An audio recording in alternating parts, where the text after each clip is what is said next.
आज हम राजनीतिक संस्कृति के प्रकार पढ़ेंगे। संख्या एवं शक्ति के आधार पर दो प्रकार की संस्कृतियाँ हो सकती हैं, अभिजनात्मक संस्कृति और जन संस्कृति। लुसियन बाई का विचार है कि सभी राजतंत्रों अथवा शासन तंत्रों में शासकों अथवा सत्ताधारियों की संस्कृति और जनसाधारण की संस्कृति में एक आधारभूत अंतर पाया जाता है। जिन लोगों के हाथ में सत्ता होती है और जिन पर राजनीतिक निर्णय लेने का उत्तरदायित्व होता है, राजनीतिक विषयों पर उनका दृष्टिकोण उन व्यक्तियों के दृष्टिकोण में अनिवार्यतया भिन्न होता है जो राजनीतिक क्षेत्र में सामान्यतया कोई सक्रिय भूमिका अदा नहीं करते। सिडनी वर्मा द्वारा संपादित ग्रंथ में जो भी निबंध संकलित किए गए वे विशिष्ट वर्गों के समुदायों की राजनीतिक संस्कृति के बीच विद्यमान महत्वपूर्ण अंतरों को प्रकट करते हैं। इन दोनों के बीच में तीसरा स्तर मध्यम वर्ग का होता है, जिसके पर्याप्त प्रभावशाली होने पर दो उपसंस्कृतियों के मध्य संतुलन बना रहता है और उनमें हिंसात्मक संघर्ष की संभावनाएं कम रहती हैं। अतः एक आदर्श स्थिति के अंतर्गत मध्यम वर्ग की भूमिका बहुत प्रभावशाली होनी चाहिए और विशिष्ट वर्ग की संस्कृति तथा जन संस्कृति में अंतर कम से कम होना चाहिए। गतिशीलता या परिवर्तन गति की दृष्टि से संस्कृतियाँ मंद परिवर्तनवादी या स्थिरतावादी तथा क्रांतिकारी या प्रगतिशील हो सकती है। सर्वांग समता की दृष्टि से वाइजमैन ने राजनीतिक संस्कृतियों को 3 विशुद्ध तथा 3 मिश्रित रूपों में विभाजित किया है। राजनीतिक संस्कृति के 3 विशुद्ध रूप हैं। पहला संकुचित, दूसरा प्रजाभावी और तीसरा सहभागी। संकुचित राजनीतिक संस्कृति परंपरागत राजनीतिक ढांचे के लिए, प्रजाभावी राजनीतिक संस्कृति केंद्रीय सत्तावादी ढांचे के लिए और सहभागी राजनीतिक संस्कृति प्रजातांत्रिक राजनीतिक ढांचे के लिए सर्वाधिक उपयुक्त होती है। उसके द्वारा राजनीतिक संस्कृति के 3 मिश्रित रूप भी बतलाए गए हैं जो इस प्रकार हैं। पहला संकुचित प्रजाभावी राजनीतिक संस्कृति, दूसरा प्रजाभावी सहभागी राजनीतिक संस्कृति और तीसरा संकुचित सहभागी राजनीतिक संस्कृति। व्यवहार के अंतर्गत इस प्रकार की मिश्रित राजनीतिक संस्कृतियां ही अधिक देखी जा सकती हैं। Professor S.E. फाइनर ने राजनीतिक संस्कृतियों का अध्ययन और उनका वर्गीकरण राजनीति में सैनिक सत्ता की भूमिका की समस्या का अध्ययन करने के लिए किया है। उन्होंने विभिन्न राजनीतिक संस्कृतियों को इन 4 संवर्गों में रखा है। पहला परिपक्व, दूसरा विकसित, तीसरा निम्न और चौथा न्यूनतम स्तरीय। इसके अतिरिक्त उनके द्वारा एक और वर्ग बताया गया है, पूर्व फ्रांसीसी क्रांति की राजनीतिक संस्कृति। फाइनर द्वारा प्रयुक्त ये शब्द पर्याप्त स्पष्ट हैं और उनका विचार है कि परिपक्व राजनीतिक संस्कृति में सैनिक सत्ता की भूमिका बहुत कम होती है, जो क्रमशः अन्य राजनीतिक संस्कृतियों में बढ़ती जाती हैं। आमंड के अनुसार राजनीतिक संस्कृति राजनीतिक व्यवस्था से जुड़ी हुई होती है, अतः राजनीतिक संस्कृतियों का विभाजन राजनीतिक व्यवस्थाओं की भूमिका के संदर्भ में ही किया जाना चाहिए। उन्होंने 4 संवर्गों में राजनीतिक संस्कृतियों का विभाजन किया है जो निम्न प्रकार हैं। पहला एंग्लो अमेरिकी राजनीतिक व्यवस्था।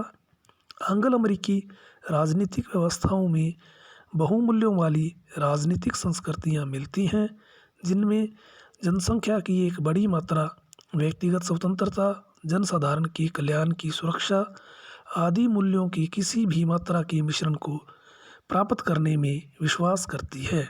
इन राजनीतिक व्यवस्थाओं की संस्कृति इस सीमा तक सामंजस्यकारी है कि उनमें राजनीतिक ध्येयों और उनकी प्राप्ति आदि के साधनों के बारे में सामान्य सहमति है। ब्रिटेन, अमेरिका, स्कैंडिनेवियन देशों और स्विट्जरलैंड आदि को इस श्रेणी में रखा जा सकता है। दूसरा, महाद्वीप यूरोपीय राजनीतिक व्यवस्था। महाद्वीप यूरोप के देशों फ्रांस, जर्मनी व इटली आदि में राजनीतिक संस्कृति सामंजस्यकारी होने की अपेक्षा खंडित है, क्योंकि समाज के विभिन्न वर्गों ने सांस्कृतिक विकास के भिन्न भिन्न नमूने स्थापित किए हैं। उनकी राजनीतिक संस्कृति की बात कहने के बजाय यह कहना अधिक उपयुक्त होगा कि इन देशों में कई प्रकार की राजनीतिक उपसंस्कृतियाँ मिलती हैं। इन उपसंस्कृतियों के कारण ही इन देशों में समय समय पर संघर्ष और हिंसा की स्थितियाँ उत्पन्न होती रहती हैं। तीसरा, अपश्चिमी या आंशिक रूप से पूर्व औद्योगिक राजनीतिक व्यवस्था। अनेक पुराने उपनिवेशों तथा अविकसित या विकासशील देशों में परंपराओं और आधुनिकता अथवा औद्योगिक विकास का विभिन्न मात्रा में मेल देखा जा सकता है। इन देशों की राजनीतिक व्यवस्था को मिश्रित कहा जा सकता है और इनमें से जिन देशों के द्वारा लोकतंत्र को अपना लिया गया है, वहाँ भी लोकतंत्र के लिए उपयुक्त संस्कृति का विकास होना अभी शेष है। भारत और एशिया अफ्रीका के तथाकथित प्रजातंत्रों को आमंड इसी श्रेणी में रखना चाहते हैं। चौथा, सर्वाधिकारवादी राजनीतिक व्यवस्था।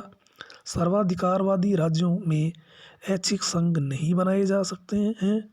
संचार साधनों पर सरकारी अभिकरणों का नियंत्रण रहता है और शासन की संपूर्ण शक्ति ऐसे अधिकारी तंत्र में रहती है जिसे एक ही विचार वाला राजनीतिक दल नियंत्रित करता है।